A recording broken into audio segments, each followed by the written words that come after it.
осындай әдемі тілекпен әдемі ән арнасаңыз көңілім марқайып қалар сөзсіз ғой. Сондықтан көп уақытты тосып отырмаңыз. Біздің де санаулы ғана міне 4-те бастағанбыз, зыр етіп уақытты өтіп жатыр. Қай сағат 5-ке дейін уақытымыз бар. Кешкі сағат 17:00-де әдеттегідей Додо кеш басталатын, естеріңізге саламыз. Да, напоминаем, Додо Кеш будет совсем скоро, а у вас еще есть время, чтобы передать привет и поздравления и улучшить жизнь и сделать приятное событие еще более ярким с помощью нашего радио 7. Сонымен жандос біздің тұрақты тыңдарманымыз былай дейді. Әдеттегідей өзінің роднойларына сәлем жолдайды. Бауыржан родной досым дейді. Уже әйелімен тұрып жатқаны 21 жыл болды дейді. Отасқандарына, яғни досының 21 жыл болған екен. Бауыржанның сүйікті жарымен құтты болсын дейміз. 21 жыл бойы осы махаббаттарыңыз одан сайын көркейе берсін, иә? Жақсы барша шынайы жүректен шыққан тілектерін жолдайды. Сіздің досыңыз Жандос және не дейді?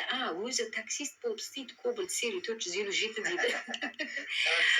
Иә, Кобальт серия 457-ні көрсеңіздер, Бауыржан құтты болсын деп айтып қойыңыздар, 21 жылдықтарыңыз деп. Айхатқа да родной досым әйелмен 19 жыл болды тұрып жатқанына дейді. 19 жыл болыпты.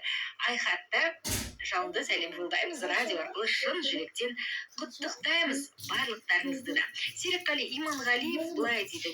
Дүйсенғали әкемді 77 жас туған күнімен құттықтап жіберсеңіз, денсаулығы мықты болып ортамызда жүре берсін, жайнап әрдайым жадырап жүре берсін дейді.